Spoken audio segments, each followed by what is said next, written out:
vamos a pasar a esta otra parte de la sesión de hoy, que va a ser más dinámica, va a ser más práctica. A mí se me escucha bien, ¿no? Sin micrófono. Sí, ¿No? sí, va. Entonces, a ver, mandamos un documento que era un ejercicio práctico que se llamaba Elige tu Constitución, que hemos repartido algunas copias para gente que no lo tenía. Y, a ver, no es imprescindible que todo el mundo lo haya leído, pero lo habéis alcanzado. ¿Quién no lo ha podido leer? ¿Quién no lo ha podido ojear? Ya, hay algunas cuantas copias por ahí que he repartido, si las pueden compartir rápidamente, porque yo ahora les explico en qué consiste este ejercicio, ¿no? Porque digamos que tenía truco, ¿no? Como al final uno tiene que ver, y de lo que se trata en esta parte que yo les quiero exponer es una serie de conceptos constitucionales, pero que me interesaba utilizar ejemplos prácticos para que pudieran ver un poco, separar la paja del grano, ¿no? Como diríamos en mi tierra. Y ayuda un poco a ver que no solamente hay que quedarse con lo que ponen en las cosas, ¿no? Sino que hay que a veces profundizar un poco más en el sentido, los procesos y el porqué de las cosas, ¿no? Entonces, les estoy tratando de dar un poco de tiempo para que algunas personas ojeen. He cogido cuatro fragmentos de 4 constituciones distintas. Al final les he puesto la chilena, o sea, hay 5. Pero en realidad lo que quiero es que me elijan cuáles son de esas 4 que les he puesto, la A, la B, la C y la D, primero la que más les gusta y luego igual la segunda que les haya parecido a lo mejor más interesante, ¿no? Y de ahí les muestro, de ahí vamos a seguir hilando. Y luego a continuación de esto les vamos a repartir también otras hojas para hacer otro trabajo de grupo, ¿vale? A ver, estamos experimentando, es la primera vez que hacemos esta sesión, así que son un poco sujetos experimentales y nos interesa mucho, pues bueno, un poco, o sea, es mejorable todo este proceso que estamos siguiendo, pero bueno, es recién cuando lo estamos armando, ¿no? Sí. Así que también les hemos repartido esta publicación, ¿no? Hemos hecho un monopolio con Le Monde Diplomatique porque hay un dossier sobre derecho a la comunicación con varios textos, con varios textos interesantes que pueden complementar temas que no han salido o que se profundiza más de esta mañana. Entonces, igual mandamos algún material más para que luego lo publiquen en la web. Vale, entonces han podido ojear más o menos, quienes no les dio tiempo han podido ojear las constituciones, así por encima un poco. Ya. La pregunta consiste, lo vamos a hacer a mano alzada, ¿vale? Les voy a decir, bueno, traté de que fueran anónimas, pero se me ha colado algún nombre, pero la idea era que no supieran de qué país era la constitución. Pero luego me han detectado que había un error en un artículo que se me pasó censurar. Entonces no apliqué la censura correctamente, ¿no? Pero igual el ejercicio nos va a seguir sirviendo. Yo he elegido varios países, son 2 países europeos, hay un país árabe y hay una constitución latinoamericana. Y ahí la pueden comparar con la de Chile, ¿no? Y ahora al final desvelamos el nombre de cada cual. Bueno, entonces, ¿cuál es el texto que más les ha gustado? ¿La A, la B? O sea, ¿a quién le ha gustado la A? La letra A, la Constitución A, que es la primera, que es la más larga. Pero solamente uno puede elegir una sola. Estamos diciendo la que más les ha gustado. Luego vamos a decir cuál sería la segunda, ¿no? ¿Vale? 8. Vale, la B.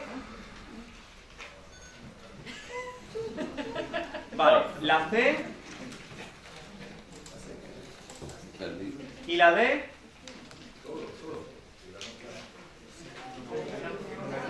Ya. O sea, poquitos, ¿no? Estos no necesitamos saber exactamente. Y luego, ¿a alguien le ha parecido la chilena la mejor de todas? También hay.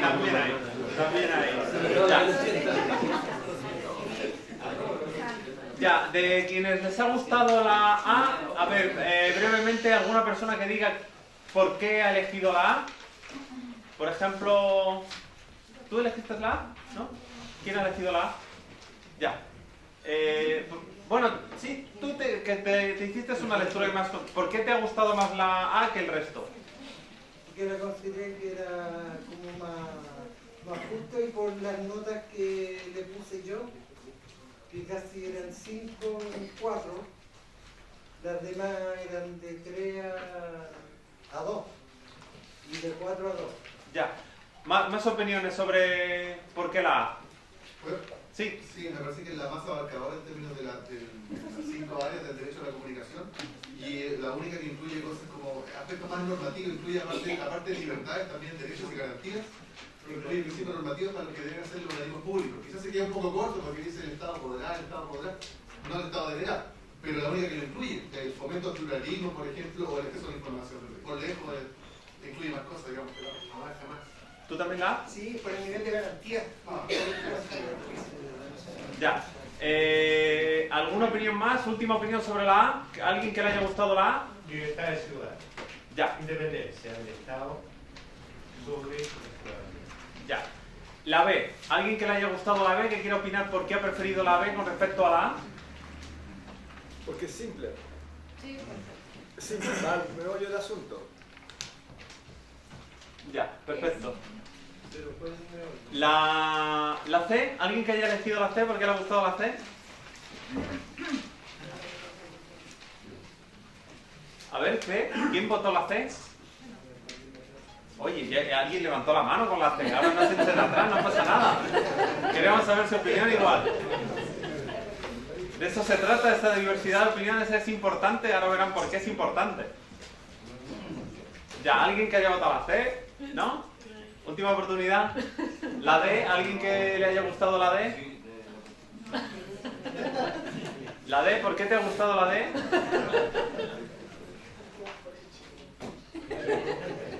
No, la chilena es la... Respecto a la garantización a todos los ciudadanos respecto a la comunidad que está en los derechos garantizados. Ya. Vale, si me dejan la hoja ahora les desvelo. ¿Alguna opinión más? ¿Alguien que se haya quedado con la idea de opinar?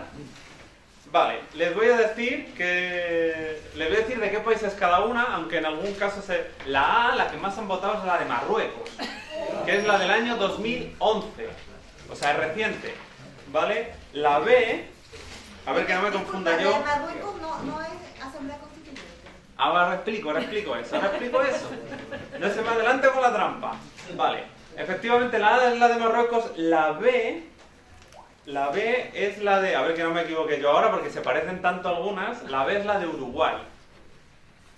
La C es la de Alemania y la D es la de Suecia. ¿Ya?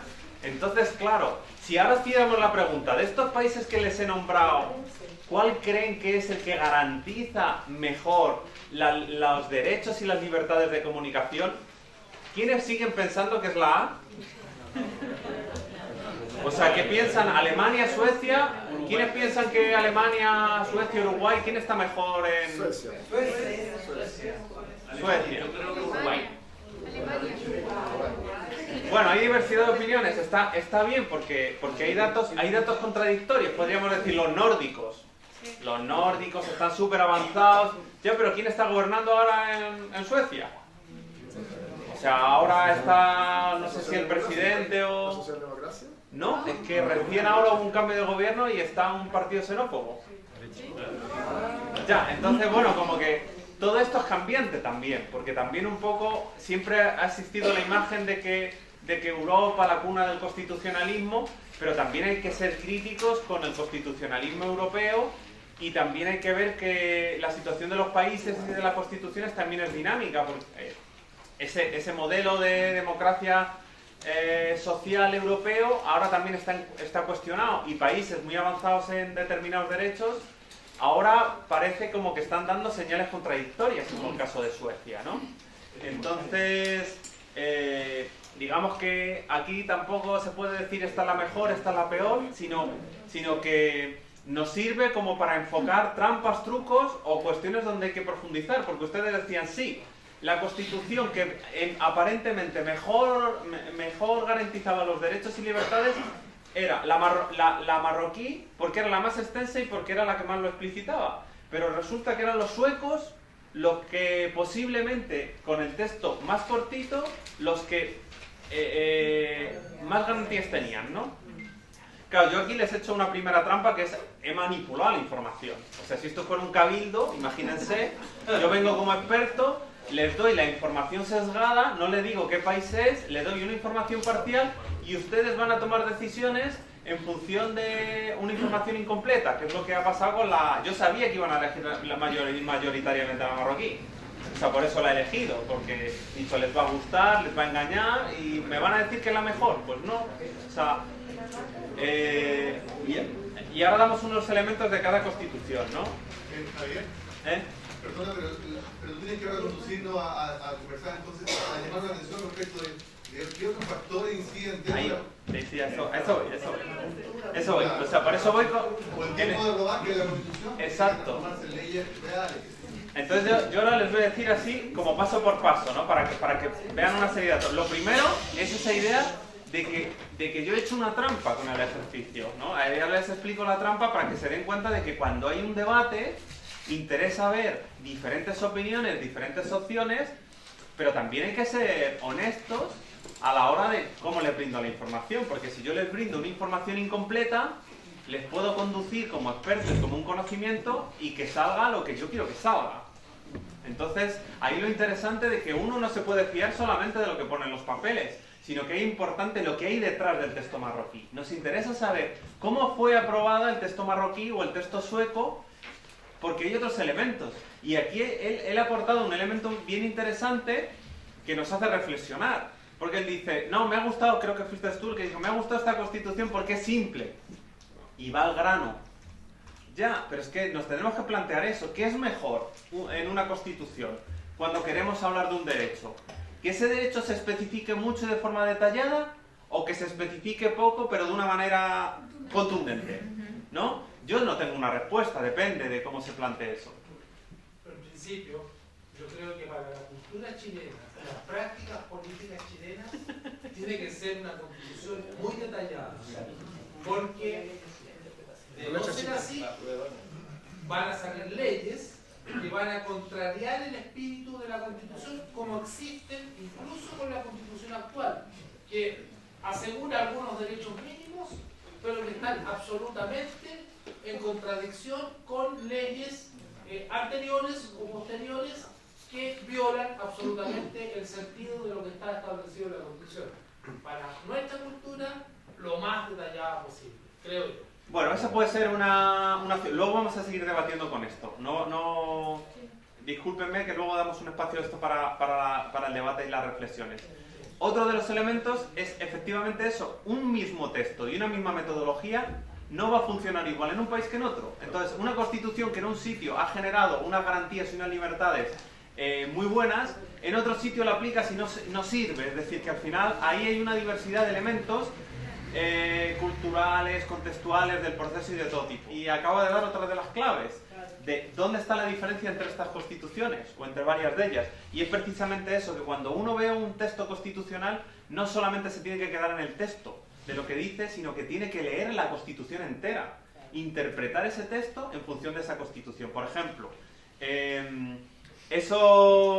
bueno, cada ejemplo ilustra cosas diferentes, porque por ejemplo, en el caso de Suecia, lo interesante es la trayectoria democrática que tiene el país, porque ya en el 1766 ya prohibieron la censura, y en el a principios de en el 1810 ya tenían una ley de prensa muy avanzada.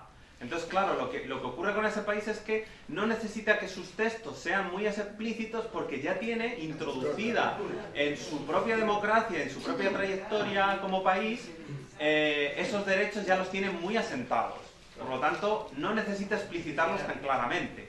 De hecho, lo que hizo Suecia fue su constitución coger la ley de prensa e incorporarla como un anexo. Ni siquiera la tuvo que desarrollar, esos derechos, ¿no? Entonces ahí, por ejemplo, tenemos una forma en cómo lo aborda Suecia, ¿no? Si este tema ya lo tenemos muy interiorizado. Y de hecho, con lo que dice la compañera, cuando tú te vas a los principios constitucionales de Suecia, lo que dicen es que la democracia sueca se basa en la libre formación de la opinión y en el sufragio universal e igualitario.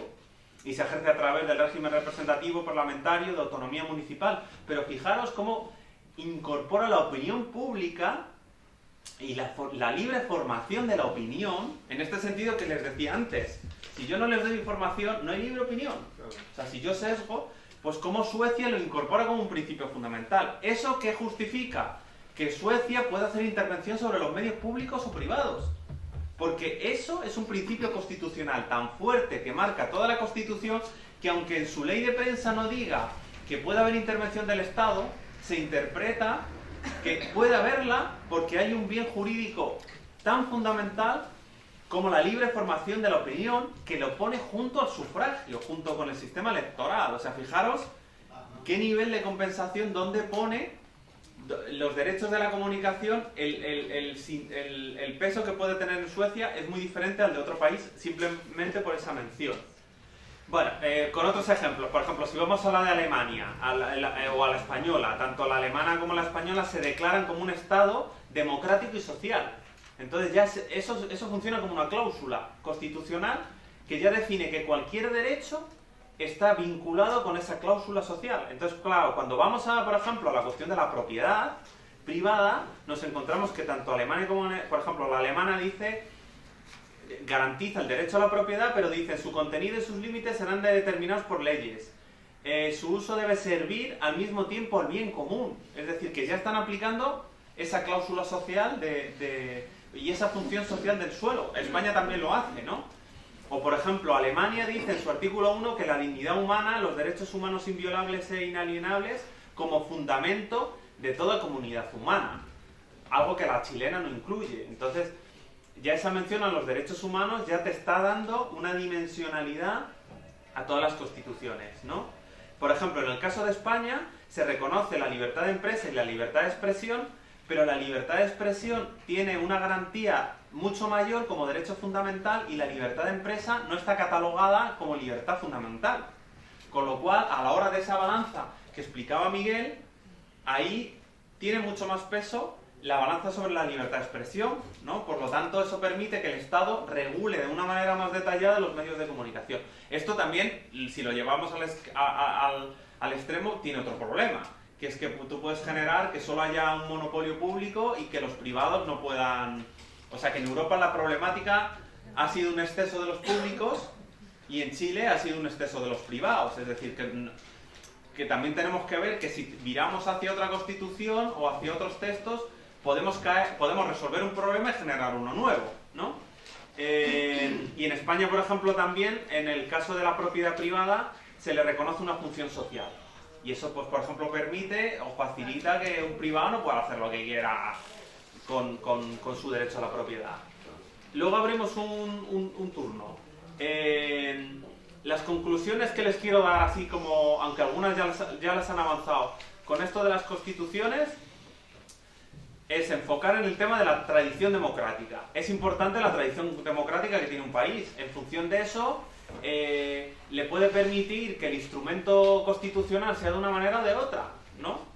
El rol de las distintas instituciones, es decir, no en los mismos países han hecho el mismo rol. Por ejemplo, yo encuentro que en Chile posiblemente el Tribunal Constitucional ha sido mucho más conservador e interpreta de una manera la Constitución que, por ejemplo, en otros casos, como en Colombia, por ejemplo, las constituciones chilenas y las de Colombia en algunos aspectos se parecen mucho, pero su Tribunal Constitucional las interpreta de manera totalmente distinta. Entonces, en Colombia ha permitido que hayan garantizado derechos a los indígenas, derecho a la comunidad LGTB, que en Chile hubiera sido impensable que el Tribunal Constitucional, es decir, con la misma Constitución, una misma institución toma resultados distintos, ¿no? Uruguay, por ejemplo, yo les mostraba la Constitución de Uruguay, se parece mucho a la chilena. La Constitución de Uruguay es del año 97, pero con el cambio de gobierno que ha habido en la última década, están haciendo una interpretación distinta de la Constitución y han aprobado unas leyes de temas de derecho a la comunicación. La más reciente, la ley de servicios audiovisuales, está en el Constitucional, es decir, el Constitucional a lo mejor veta algún artículo, a lo mejor no, todavía está en ese proceso. Pero los uruguayos, a pesar de tener un contenido tan parecido, están haciendo una intervención sobre los medios públicos y privados muy intensa. Y están haciendo un ejercicio de democratización de las comunicaciones, yo creo que bastante positivo y uno de los referentes en la región. Y se encuentran que lo hacen con una constitución que podríamos definir como mala, si la comparamos con la chilena. Y eso no les ha impedido, o sí, veremos a ver, ¿no? O sea, tener una mala constitución al fin y al cabo te impide, ¿no? Pero lo que les quiero decir es que aunque tú tengas una mala constitución, le puedes sacar mucho más rendimiento del que se le está sacando. Pero también puedes tener una muy buena constitución y hacerla pedazos, como Marruecos, que no sirve para nada, ¿no? Entonces, ¿qué ocurre, por ejemplo? Otro de los elementos, el proceso de elaboración constitucional. Y ahí tenemos el ejemplo de Marruecos.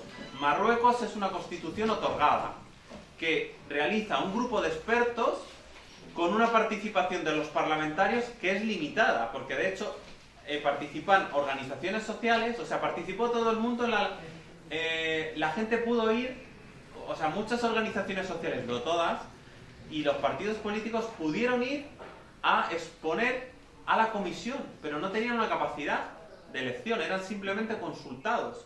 Por lo tanto, acabó siendo una constitución otorgada donde además el rey seguía conservando. Por ejemplo, el rey sigue decidiendo quién es el presidente del país. Lo elige entre los diputados, entre los parlamentarios elegidos, pero lo sigue decidiendo el rey. Es decir, el rey tiene, en la constitución marroquí tiene un estatus. Entonces, ¿de qué nos sirven todas estas garantías si luego de repente tenemos a un rey que ordena y manda y tiene una serie de prerrogativas que hacen que esto sea papel mojado, ¿no? Y luego ese proceso de elaboración.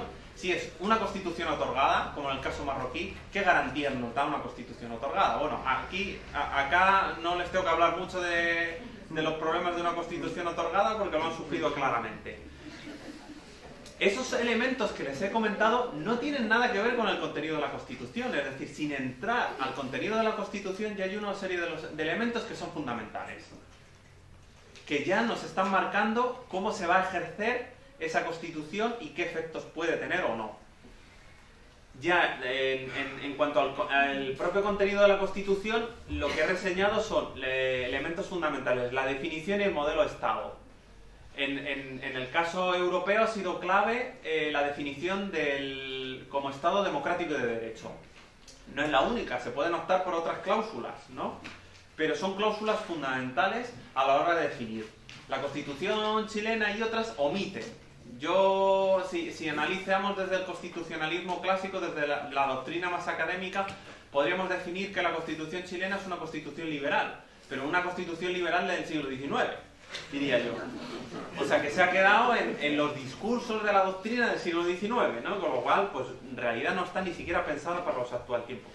Eso luego, si empezamos a ver cómo se interpreta ya, bueno, podríamos hacer críticas mayores.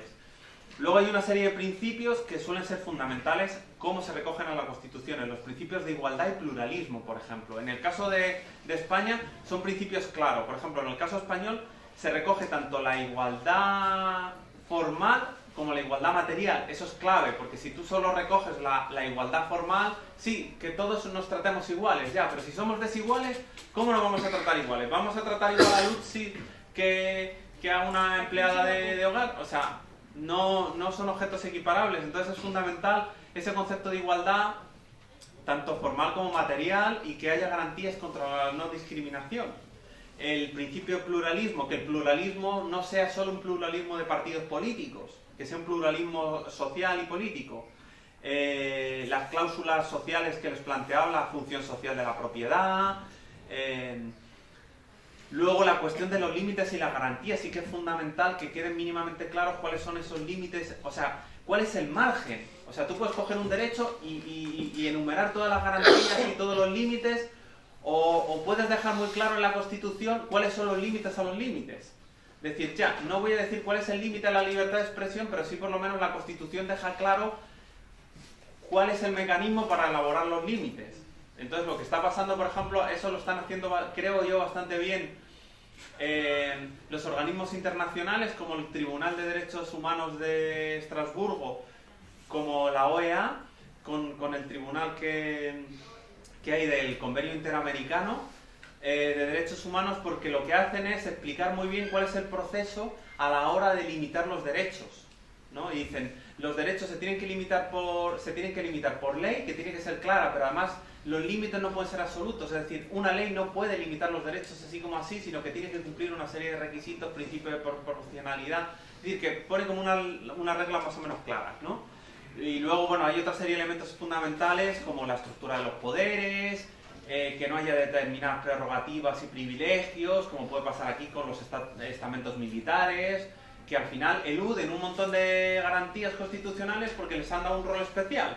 Entonces eso es fundamental porque dicen, bueno, sí, la libertad de expresión, los derechos de la comunicación tal, sirven hasta cuando llego a tocar temas militares. Ah, aquí ya no operan, ¿no? Entonces no sería un derecho pleno. La relación con los tratados internacionales es fundamental porque lo que está ocurriendo es que estos organismos internacionales en algunos derechos están avanzando mucho más que los países.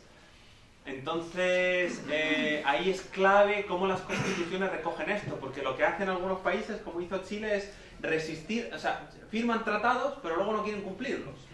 Hacen un postureo de tratados, sí, yo he ratificado 20 tratados, pero luego no los cumplo. Y ahí lo interesante es conseguir que las constituciones dejen más claro la obligatoriedad de ese vínculo con los tratados internacionales y cómo se resuelven esos incumplimientos. Porque si no se hace, los países se resisten y dicen, no, es que mi constitución está por encima del tratado, ¿no? Y se entran en discusiones de ese tipo. Entonces, muchas veces es un elemento clave, dicen, bueno, no tengo una buena constitución, pero me vincula muy bien con los tratados internacionales, por lo tanto yo cuando voy a los tribunales no me sirve mi constitución, pero me sirve el tratado internacional y toda la jurisprudencia de los tribunales internacionales. Por lo tanto, acabo consiguiendo que se garantice mi derecho, ¿no? Y por último, una cosa que no deben de olvidar, que no hay que quedarse solamente con lo que los textos se recogen explícitamente, sino también con lo que se omite. Porque de repente que algo no se diga puede ser importante, porque a lo mejor implica que nos están colando una trampa, porque de repente nadie habla de tal derecho. También tienen que tener en cuenta que hay derechos que aunque no se incluyan en el texto, se recogen de manera implícita. Esto, por ejemplo, ocurrió con no sé, en muchas constituciones no se recoge el derecho a crear medios de comunicación o el secreto profesional de los periodistas. Pero luego los tribunales han entendido que es lo que llaman un contenido implícito. Es decir, no está recogido, pero... o sea, no está recogido explícitamente, pero se deduce del contenido. Entonces sí, es ideal que las cosas vengan... Pero aunque un derecho no esté recogido, no significa que no esté incluido en esa constitución. Entonces ahí hay como esos elementos. Claro, como decía aquí el profesor Gres, pues sí, igual en la cultura chilena, vista la experiencia que ha habido, lo bueno sería que todo fuera implícito, que todo fuera explícito, porque si no, bueno, no va a contar, ¿no? Sí, bueno, al final lo que ocurre, en España pues ocurre, o sea, hay partes de la Constitución que están muy bien, pero luego cuando las llevas a la práctica te das cuenta que es un papel mojado. Por eso el detalle importante es lo que... Claro, entonces ocurre que de repente todo lo que pasa en España con la vivienda, con la crisis y tal, no sé qué, es anticonstitucional, pero al no haberse desarrollado una legislación adecuada, lo que ha pasado es que la legislación ha protegido a los bancos y ha protegido los derechos de propiedad de los bancos y no se han generado legislaciones para evitar el otro problema que se ha generado. Entonces ahora han obligado a toda la gente a irse a los tribunales y toda la pelea ahora se está dando en los tribunales. Y de hecho está acabando la pelea está acabando en los organismos internacionales, está acabando en el Tribunal Europeo de Derechos Humanos y en un tribunal de la ONU está acabando el tema. O sea que para que vean la complicación de todo eso es que al final cuando el Poder Ejecutivo opera en función de unos intereses de una élite, aunque tú tengas una constitución, a ti te protege menos que un banco. Bueno, ya han visto que Suecia parece que va hacia atrás, o sea o sea, igual hay países que avanzaron mucho y luego van para atrás, otros que parece que se quedaron rezagados. Es decir, que igual no es tarde, igual dentro de unos años Chile se convierte en un referente en libertades democráticas. O sea, puede pasar, es posible, y ustedes están participando de ese proceso, porque como dice la compañera, eso es clave. Es decir, no es lo mismo cuando la ciudadanía tiene un rol activo en participar en cualquier institución, porque eso te da una fortaleza mucho mayor.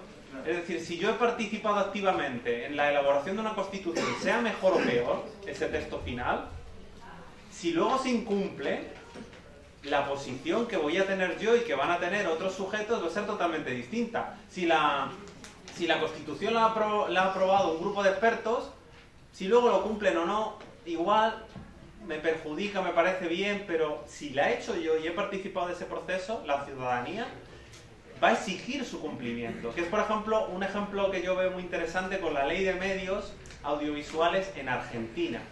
Que esa ley de medios, yo creo que el gobierno de... Yo soy crítico con cómo el gobierno la tomó. A mí esa ley es un referente internacional, pero yo creo que el gobierno lo quiso aparatear. El gobierno como que lo quiso abanderar electoralmente esa ley y luego la cumple de forma parcial. Pero lo que ocurrió con esa ley es que fue levantada por organizaciones sociales. Entonces lo que ocurre es que ahora las organizaciones sociales son las que exigen el cumplimiento de la ley y las que lo ejercen. Entonces dicen, ya, es que la ley dice esto, yo participé de este proceso y yo levanto mi propia emisora de radio. Y dígame ahora usted que no tengo licencia, porque la ley me dice que yo tengo derecho a tener licencia. ¿Qué es la diferencia del comportamiento con las emisoras comunitarias? Acá están, ay, que no me multen, que no me multen. No, en Argentina están diciendo, yo tengo un derecho porque esa ley nos la hemos ganado y yo tengo derecho a emitir y yo voy a seguir emitiendo y usted no me cierra. Entonces, ahí hay un gran ejemplo del diferente rol de si yo he participado en ese proceso normativo o no he participado. Y en ese sentido es importante también como que quede claro que nosotros estamos disponibles para seguir trabajando este tema en otros espacios, ¿ya? Porque de hecho queremos formar a otra gente también en estos temas específicos de derecho a la comunicación y ir complejizando también estos temas, ¿ya? Por ejemplo, una cosa que no salió es el tema de los derechos de transmisión deportiva. Ahí también tenemos otro problema, ¿ya? Hay un problema, la realidad por ejemplo en Argentina es muy distinta con el tema de los partidos de fútbol y la televisión respecto de lo que pasa en Chile, ¿ya? Entonces, ahí también uno puede ver cómo se generan formas de concentración, formas de monopolio, ¿ya? Modelos de negocio, de relaciones de televisión y fútbol, en fin, que hay muchos más temas que todavía nos quedan por trabajar. Y también otra cosa que quería comentarles, que quizás no fue tan explícito, el Le Monde Diplomatique que le estamos regalando es porque ahí viene un dossier de democratizar las comunicaciones que lo hicimos en noviembre del año pasado.